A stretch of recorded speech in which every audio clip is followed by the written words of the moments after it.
Tommie Gorman, hello. How you doing, Joe? Nice to talk to you. Yeah, likewise. Been a huge admirer from afar for many years, so it's great to talk to you. Where did you watch this, by the way? Where were you when Brian Dobson was, frankly, giving an interview that, governments have fallen with less gravity on a news introduction? Where were you watching? I wasn't watching. I was making sure that a tape continued to roll. It was going out live, Joe. We had interviewed Roy earlier in the evening. We didn't cut any of the material, but we tidied it up. We had 2 cameras shooting, so we were dropping in some cutaways. And then we had to get from the hotel to, we went to edit first, and then we went to a feed point. So it really was as live could be. So until the interview finished, we were still anxiously hoping that the tape feed wouldn't break down, because if it did, there was no backup plan. Ed Mulhall was the head of news in RTE at the time. Big Manchester United supporter, big sports supporter, encyclopedic knowledge of sport. And he was on the bridge in Donnybrook, just making sure everything went out. So we didn't have time to watch it anywhere. And I suppose in those days, there was no way you could pick up, say, a live RTE feed in Manchester. So it was, we might as well have been in Saipan. There was no way we could actually see the output. Bar said the situation we were in where we were feeding it live. We'll jump around a bit here, Tommie. When you eventually did see the interview and did watch it back, what struck you about it in comparison to what it felt like when you were doing it? I was really fed up in the immediate aftermath of the interview and in the times afterwards. And not as fed up now, because you sort of get on with life and you understand that's how tragedy happens sometimes. But I was fed up that the opportunity wasn't taken by all the different parties, Roy Keane included, for them all to calm down. And now the fact that he had come back from the other side of the Atlantic, the fact that McCarthy and the FAI were over there, that the clock was ticking, that the players had a certain mindset, Keane was gone. It was probably really a 1% or 10% chance anyway, where the kind of odds you were talking about of them all saying, Jesus, this is a dreadful mistake and we should be doing better here and we should be all a bit more grown up. There was very little chance of them going back across to the far side of the world and being welcomed with open arms, or that there being a truce of sorts. But my feelings afterwards were just what a mess it was and what a wasted opportunity it was. And of course, we know what happened in the World Cup. It was our first tournament since, 1994? And we know we went out in strange circumstances. People weren't sure how many were on the field at one stage, but we went out on penalties. And I think you could gather from Keane in the interview that he knew this was probably his last chance to say, go further in the tournament, that he was running out of time. And I know from some of the things he said, like he was looking at some of the younger players. I remember him talking about Damien Duff being part of the new breed. And he could see that there was some potential there. And I suppose, like everybody else, he knew that in the aftermath, everybody knew that there was a chance missed. Tommie, how is it that you were sent over to Manchester when Keane was walking the dog? And then how is it that the interview came about? I had done a lot of sports work when I was in Brussels. I always had an interest in sport. I covered, different events while I was based in Brussels, including, say, a lot of the Manchester United stuff, Champions League stuff. Got to meet and got to know Alex Ferguson.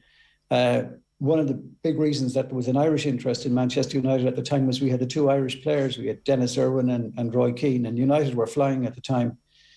So I had that experience. And people say in Donnybrook knew that I was interested in sport. So I had returned to Belfast, Joe, and I was based there. And at the time of the bust up in Saipan, I had no involvement with sport on the island of Ireland. But Brian O'Connell, who was RTE's London correspondent, he was off at the time. And this was going to be, get to the spot and see what can be done. Tony O'Donoghue and, say, the heavyweights from our sports department, they were already away at the World Cup. So because I was near an airport, also because I had crewing, I had a great cameraman called Conor O'Brien who was used to, moving as soon as something happened. So we had good editing facilities and we had a reputation for being fast around the courts. So for that reason, Ed Mulhall rang me and he said, look, don't know what will come out of this. Keane is coming back. There's been the big row in Saipan that everyone was talking about. And can you go over? And it wasn't to get an interview at that stage, Joe. It was to go over and see what happens because, the sequence of events only began to unfold once he got back, say, into the UK. Then it became known that he was going to be doing an interview with the Mail on Sunday. And that's when I had my first contact with Michael Kennedy, who was Roy Keane's agent at the time.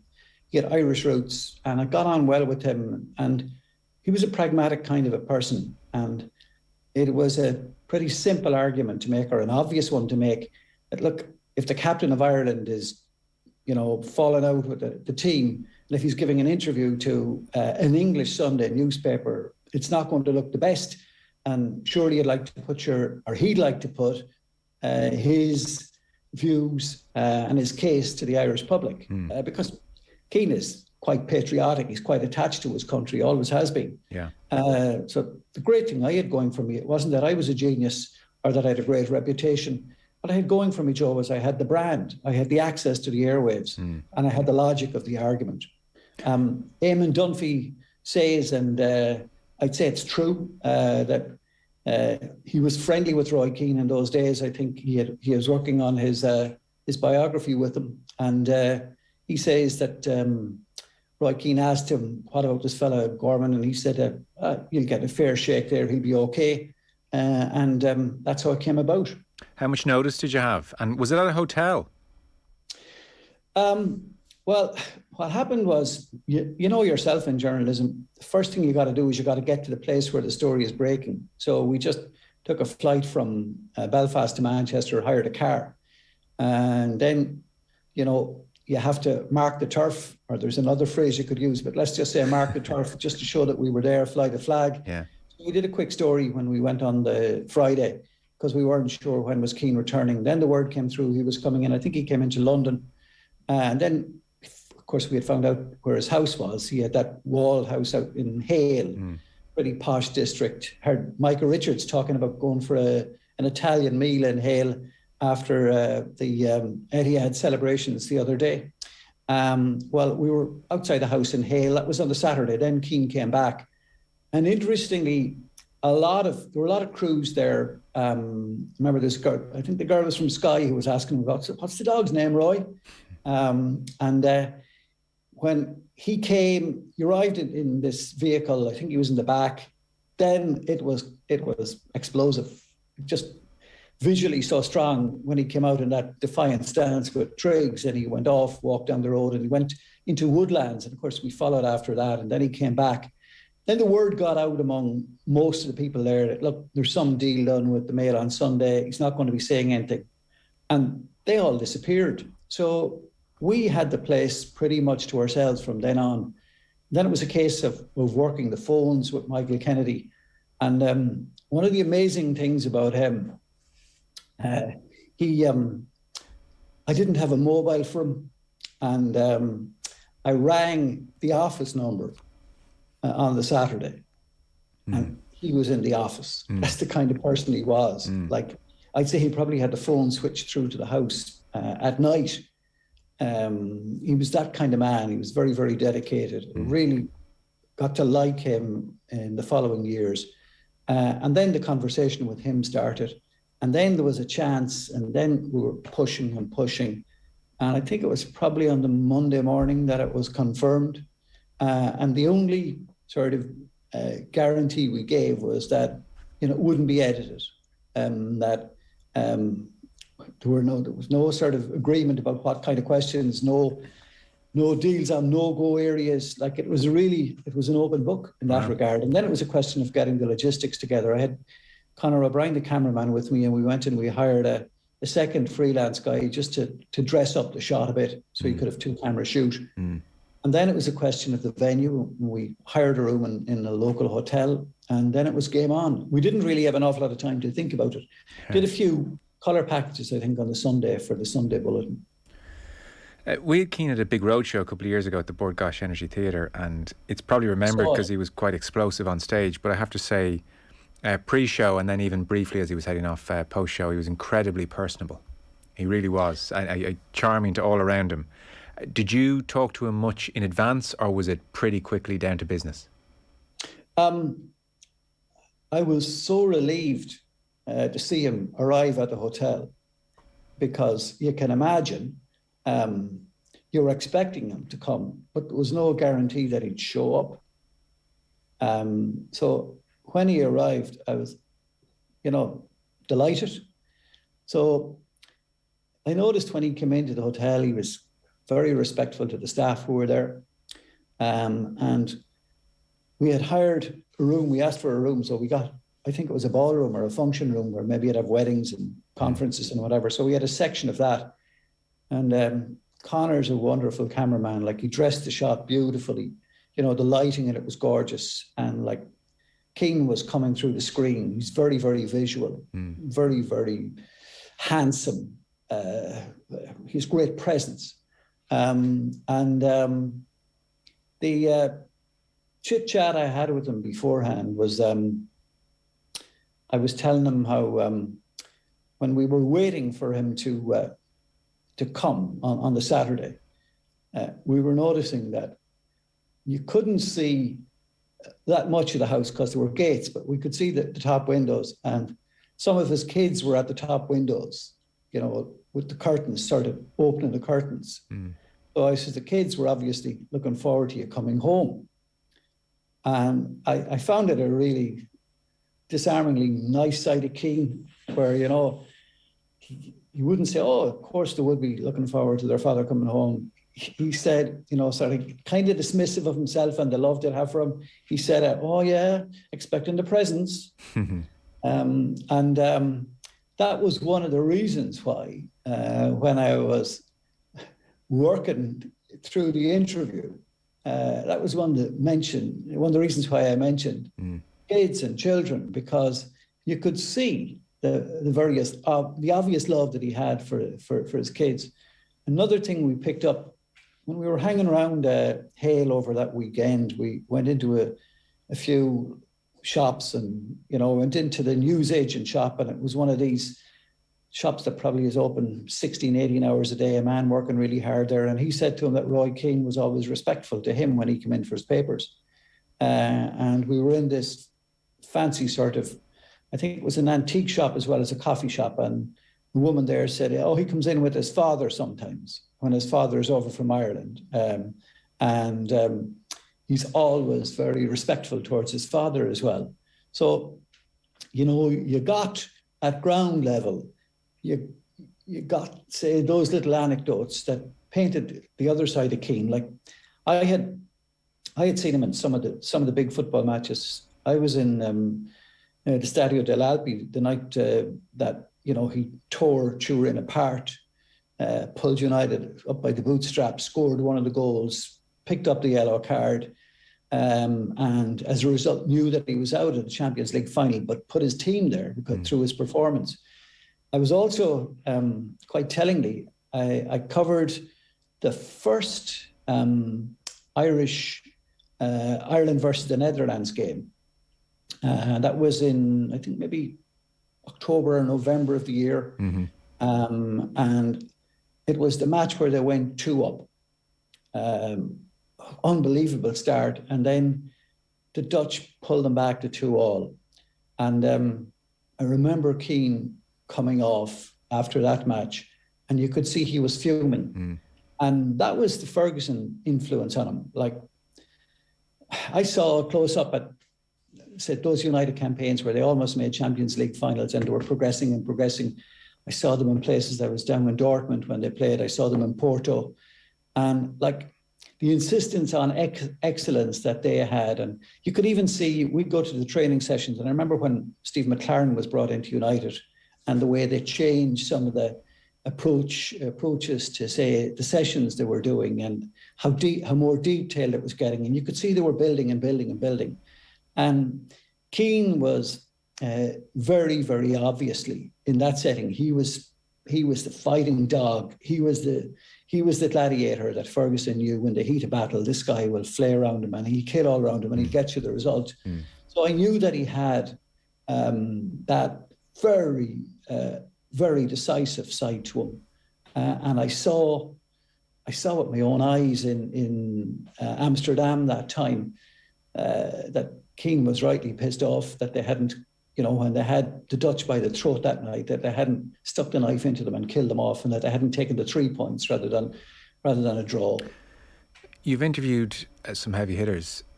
As you're about to start, as you're in the room, are you nervous?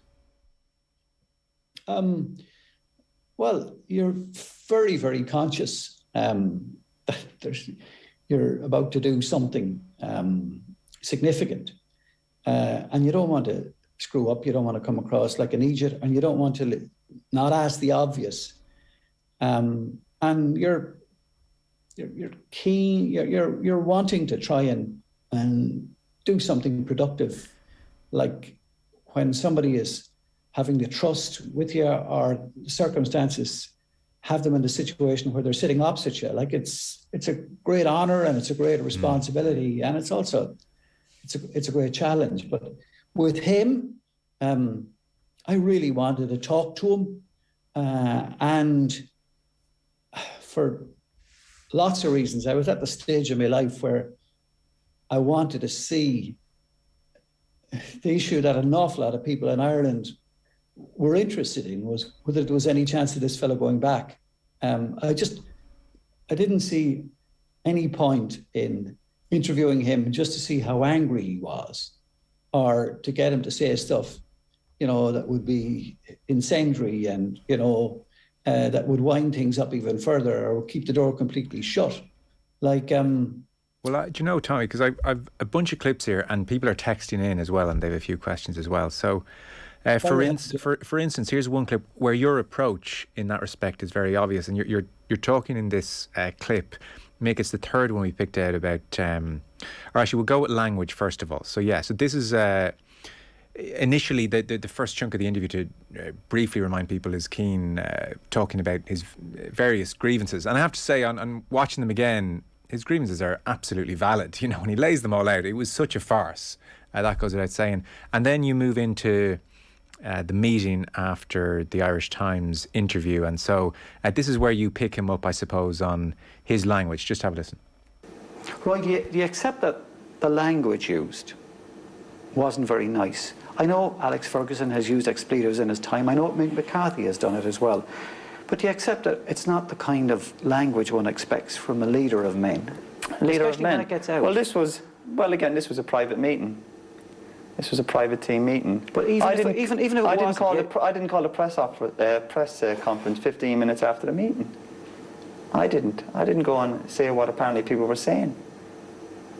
But how about the actual language itself? Do you accept that it wasn't very complimentary to Mick McCarthy, and that he was justified in feeling hurt by it? Justified in questioning my loyalty to my country. Asking the lads in front of me, saying the Iran match, I faked an injury, when he spoke to my manager in front of me. He knew I wasn't right. And then just a moment or two later, we come back to language. Have a listen. So obviously there's going to be language. I wasn't going to sit there and say, excuse me, Mick, I think you're a little bit out of order. Of course you're going to use language. And I said things to Mick. And I'm 100% behind what I said. And again, Are you sorry for the way you said it? And it's not a sign of weakness if you say you're sorry. I agree with you. But no. As I said, over the last few days, usually, no matter what you might do in life, you make decisions, whether it be moving house, moving jobs, getting your hair cut, buying a pair of shoes, and you might have some doubts, did I do the right thing? But the last few days, I don't feel, there's not one doubt in my mind where I stand, not one doubt. And that's good enough for me.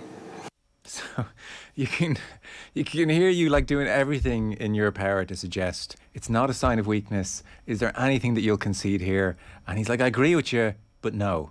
And the whole country went, It's like a shot going just past the post. I have a few other clips later on I'll play you where something similar happens. But it is clear your approach was not to get in there and kick a hornet's nest. You felt like a peace broker as much as an interviewer across the half hour that I watched. Well, I really felt that he was entitled to be understood. And like what comes out for me listening to that clip there was how personally insulted and hurt he was, the idea that he faked injury. And like everyone knows that, Keane had bad injury and was running out of time in his career. And his body, after the serious injury that he had, the body will never be as good as it was before the damage was done. So I think you get a sense of that from him there. I think there was a later time in the interview where I was just really too loose with my own language and where he absolutely hammered me for it, where I was suggesting, that maybe he had done wrong or that he should apologise, and he just went off his head. And I just said to myself, look, there's no point in going here. Let's just back out of there and see where else we can go. And see, because for me, the fact that he wanted to put his case to the Irish people showed that there was still unfinished business with him. And like, you were always conscious of the fact of where Keane came from, that he had to fight for everything he got, that he always saw himself as an outsider. Yeah, and that, say, even on the football field, like he had to be absolutely better than most of them. That's why he was the captain of the Irish team. So you were conscious that this was an extremely talented athlete who felt that he was due respect, felt that he wasn't getting the respect, and was never going to say, Jesus, I made an awful mess of that, and please, Mick, can I come back? Yeah. And you were certainly delicate. So, instance, here's a clip where you're picking up on the point where he's just done the interview in the Irish Times and there's the infamous meeting. And I think it's obvious in your questions, even in just some of the pauses here, that you're hoping he might acknowledge in some respect that going public in the Irish Times the way he did was understandably not great from Mick's perspective. So here we are. This is the infamous meeting. And I went for my meal at 6:30 on the Thursday, and I was told there was a meeting at 7:30. And I knew what it was all about. I knew. And But Roy, do you see that from Mick McCarthy's perspective, this was a challenge to him? You were the team captain, he was the manager. Here was this article in the paper. Okay, maybe he made a mistake in bringing it into the public. The article in the paper was fine. If anybody reads it, it's fine. You don't think that it might have undermined the morale of the other players? That you'd be critical as a training preparation. If you read it, it's fine. Anybody who read the piece, it's fine. I questioned the training facilities, which I said to Mick, and that was about it. It's very clear by the pause that you did read it and you didn't think it was fine, but you were judiciously deciding to what extent you were going to say that.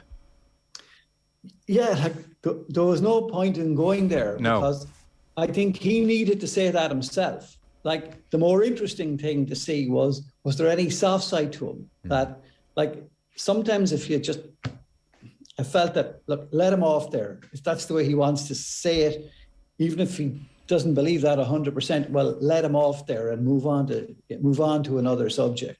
Like, it would have been the easiest thing in the world to do, to sort of get into an argy-bargy with them. But that was going to serve no purpose as far as I was concerned.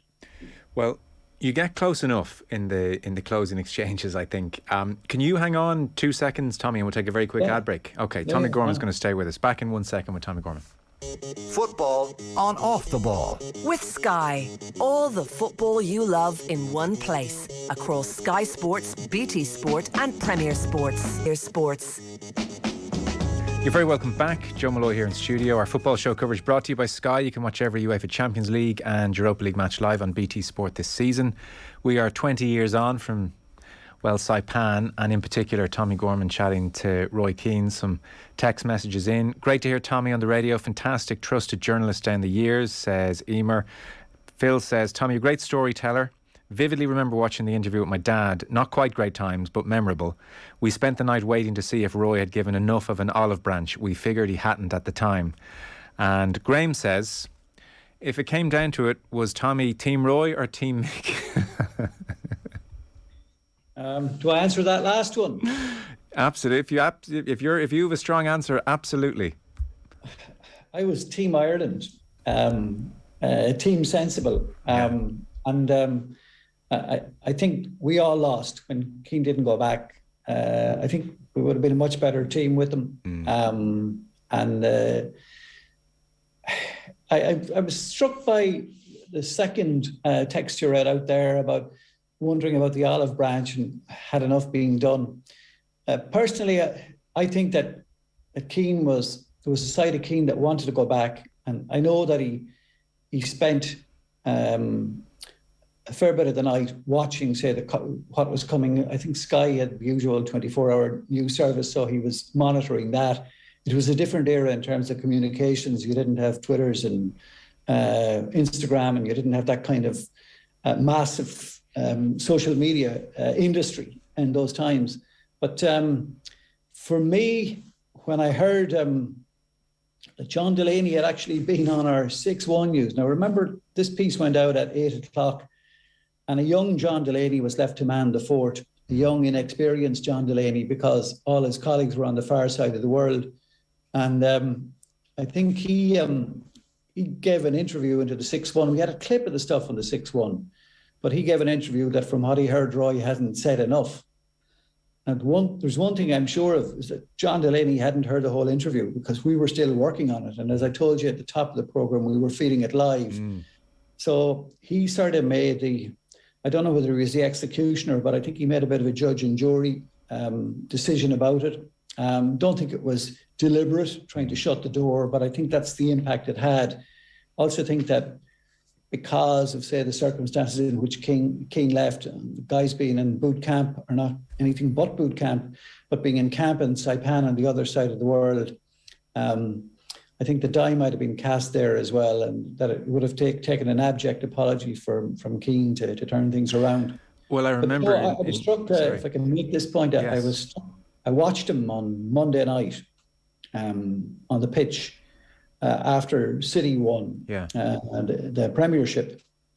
And I think he has found his space. I don't think he'll ever be a good manager. I think he's a stunning pundit. I think he's electric on television.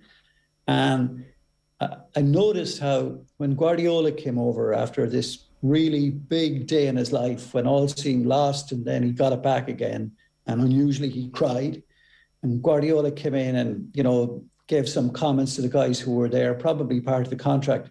But I noticed when Guardiola was leaving that he made it his business to go over and had a discussion with Roy Keane off camera. And that's the respect that somebody like Guardiola has for Keane. With regard to the olive branch, these two clips are as close as we got, and this is towards the end, 2/3 in, and I guess you decide, he's aired his grievances, you've delicately let him make some points which other people could have had issues with, and then I suppose just it became apparent how silly and needless you thought the whole thing was, as did most of us, I suppose. So here's the I suppose the think of the children section, I guess we can call it. So this is about 2/3 of the way in, and this is where he starts to crack a touch. There's this very soft side to you. I saw you the other day when you were being pursued by the photographers, and a wee laddie says something to you about Manchester United, and you smiled and you turned around to him and you said, "Thanks very much, son." I saw your children waiting at the windows when you were coming home. They were delighted to see you home.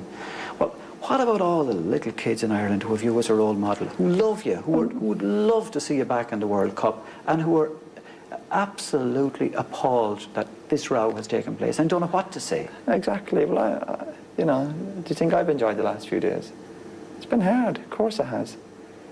I'd love to play in the World Cup. I played in '94. It was fantastic. 8 long years ago. And I've done no more, no less than the other lads in the squad to get us back. And I would love to play. Of course I would. But, again... And everyone in the country, from the Taoiseach down, would love to see this resolved. You know, there are 13, 14-year-olds who tell their parents, I don't want to play football anymore, I'm depressed. Well, Kids who wear your, you know, jerseys with your name on it, they're absolutely haunted by what's going on. They don't know what to make of it. well, that'll pass. People have to get on with their lives, you know. It's a football tournament. My loyalty was questioned. I was called a liar in front of a group of people. And then after that, of course, there was more to it. As I said, I didn't realise it was a press conference. I think within a half an hour, maybe less. And I know the kids in Ireland, and I feel bad for it myself. Of course I do. But I want to go back to Ireland. I've got my family over there. You know? But, you know, I have to stand up for what I believe in. I'll live and die by my actions. And I will continue to do so. I tell my kids what's right and what's wrong. But what happened to me was wrong. But you're an Irish man and very proud of it. You know the country we live in. We know in the north we're asking people who have been at each other's throats for years and years to make compromises, to say I'm sorry, to put up their hands, to shake hands. And here we have our football team riven by division, destroyed by division. Is there no way that you, Mick McCarthy, the Irish footballers, can give people an example and show what people in the north and people in the country are trying to do, that you're prepared to do the same? Or is that alien to you guys? No, it's not. As I said, if for 1 second, if I thought, since I got back home the other day, for 1 second I thought, maybe, Roy, maybe you were a little bit out of order, or maybe there's a way back, I'd be back on that flight. No doubts in my mind about that. But I went to my room and we had 3 players in a press conference. Within 20 minutes to half an hour of it. Sitting there behind Mick. We'd all spoke about it. People look at them as role models. They're cowards. I know that in football, the guy who pulls out of a tackle or the guy who compromises is seen as weak, that he's not the kind of guy you want in a team. But in life, sometimes it's the guy who compromises, the guy who offers the apology, that he gains strength from that. I agree with you 100%. Life's too short. Life's too short. Would it not be a very But I big think it was thing for you important to do? if I went back, I couldn't give 100% for my country. I couldn't. Oof. I mean, bereft children, the peace process. You tried your best in that one. Yeah, and could you feel him wavering a bit? Listen, absolutely wavering a bit. The weight of it. I mean, the weight that must have been on him. Yeah, he's a very complex guy, but he's a smashing guy as well. And every time you think of Keane, you just have to bear in mind that he was the absolute best as a footballer. And sometimes there's a price to be paid for that in the kind of stretch you have to make to accommodate him. Ferguson knew how to handle him. And I suppose the brutal side of sport, when the equation wasn't working for United anymore, Roy Keane knew that his time there was up. And that's how life goes. That's what Ferguson had to do throughout his career as a manager, to be a successful manager.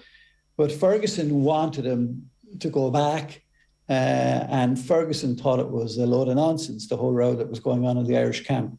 I also think, Joe, it would be very, very unfair for me to say, or to leave it open there or hanging there, that Mick McCarthy was the villain in the piece. Like, Mick McCarthy was he was a wonderful servant to Ireland as a player, as a manager. It's very, very good values, as honest as they come.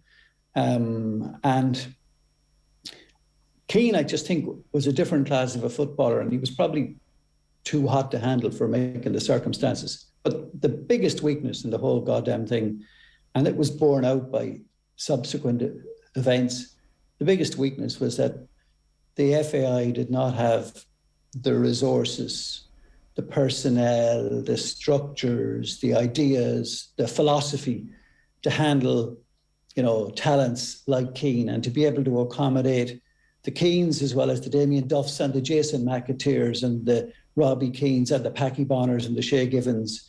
The FAI wasn't at the races. And one of the good things, and I'm a League of Ireland fan, one of the good things now is I see the FAI and indeed the League of Ireland, that they're in a different place. Before you go, I want to ask you, was Keane happy with the interview? But here's the finale. And so you got to remember, this is 33, 34 minutes of him being militant. Like, ironically, we're doing the 20-year anniversary. At one point you said to him, but Roy, in 10, 15 years, are you not going to regret this? And, well, we're at 20 and counting, and he still maintains he doesn't. But then just right at the end, we get this kind of cliffhanger, and this is where you're really kind of pushing him. Come on, this is Thursday, matches on Saturday. So here's the finale to the interview. Yeah, but you're talking about your sense of grievance. And sense of grievance? Well, I'm just giving... I'm not talking about my sense of grievance. I'm giving my side of the story. No, but, right, but you say what was done to you was wrong, and you've explained why. But aren't wrongs all relative things? And what about the sense of wrong to those poor people who save their money, who follow Ireland, who love you, who want to teach your kids? Yes, you're right, he is a hero. He's a fantastic fella. What about the sense of confusion they feel, that ye guys can't sort this out as adults? You're probably right, you know. As I said, I'm agreeing with a lot of your points. And I do realise there's kids in Ireland, there's people in Ireland, my family was supposed to travel, and it's all got messy, but nobody wanted that, nobody. As you said, maybe there is a way, maybe there is, but who knows, and we'll have to wait and see, you know.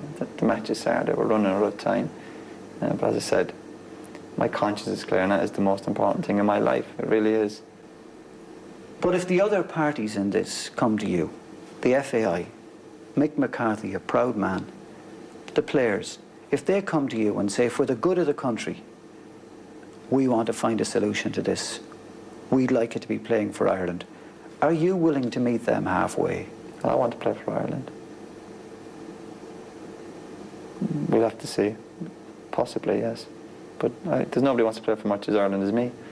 As I said, I've been involved since I was 15, 14, gone for trials up in Dublin. And this is what it's all about, playing in World Cups. So, hopefully, you never know. You just never know. But, we'll see. It's hurting you, this? Yeah, of course it's hurting me. Dead right it is. And then suddenly we're back to Brian Dobson. We don't know what the hell to think. Does that mean he's coming back? So that was the cliffhanger. There's a tweet in from somebody who says, a 31-year-old man saying, I live and die by my actions. And then the person has like hands over head emoji. This is the intensity of Keane. I remember reading Niall Quinn's autobiography. Again, communications being what they were. You know, phones being held up to televisions and transcripts, and there wasn't enough in the transcript, but then people saying to Niall Quinn, well, he looked sorrier than the transcript reads, and you know, this is the insanity of it all. You said you got close to Kennedy, I guess, over the years. You may have heard what Keane made of the interview, or maybe did you have much of a conversation when you said cut, that's a wrap? Did he seem that like, I'm happy with that was a fair account? Did he feel it represented him well? I think we were all pretty tired after it because it was very intense. Just the small little group we had in the corner of this big hotel conference room. There's just sort of silence after it. I said thanks and said we'd get on with it and be sending it back. And I walked him out, Joe, I walked him out to the car. I remember there were staff in the hotel and asked him for an autograph. He was perfect gentleman in doing that. There was no, star behaviour, really mannerly. And saw him go off in the hotel. And then we came back and we started getting to work on it. I know in Keane's case that he was waiting to see what the reaction would be. He didn't say, that's that now and book is closed. And I'd say part of him was fed up with this guy who had put him through the ringer, that I'd hit him with all these moral questions and mention how John O'Mahony got the Donnellans to sort of heal their differences, and Galway had won in All Ireland, and look what they're doing up north, and look at all the kids back in Ireland who, Jesus, are wound up about this, and putting all that on his shoulders. So I'd say to have all that weight put onto him, I'd say part of him was a bit fed up with that. But I had dealings with him afterwards. He came over to Dublin to do a thing for the guide dogs, and I was given that interview with him. It was the first thing he did when he came back. And he helped me. This is an interesting story. Martin McGuinness one Friday rang me and asked, was a young lad from Derry going over to a match on the next day in United were playing against Southampton, and could the young lad get to meet Roy Keane? Now that was a big stretch because it was the day after, very little time. But the young lad was very sick, and I got on to Michael Kennedy, and the next day match took place. I think United won maybe 3-2, and Keane came out of the players' lounge with Ruud van Nistelrooy, looked for the young lad, brought the young lad into the players' lounge, spent time with him, and then took off his jersey and presented him with the jersey. And the young lad was very sick. He died not long after that. But I took that to be a sign of the Roy Keane that I'm very sure is there, that soft side of Keane. Also thought it was kind of not ironic, but interesting the way that afterwards he and Mick McCarthy were reconciled. He was reconciled with Niall Quinn. I don't think he has a great relationship still with Jason McIntyre, even though McIntyre got really important goals in that campaign. I think he got one in each of the matches against the Dutch, the one in Amsterdam and the one in, didn't he get the goal in Dublin? Yeah, both, yeah. And then, you know, the most interesting twist of all, he actually came to work for the FAI with Martin O'Neill. So pragmatism kicked in, you know, in the end on several fronts. Thank you so much for coming on. We are sadly out of time. I'm sure we could do another half hour if we had to. But Tommie Gorman, a real pleasure. 20 years on. Flew by, I'm sure. Thank you so much, Tommie, for coming on. Nice talking to you, John. Keep up the good work. Okay, thanks very much. Tommie Gorman with us there, 20 years on from his interview with Roy Keane. Back in 1 second. Football on Off the Ball.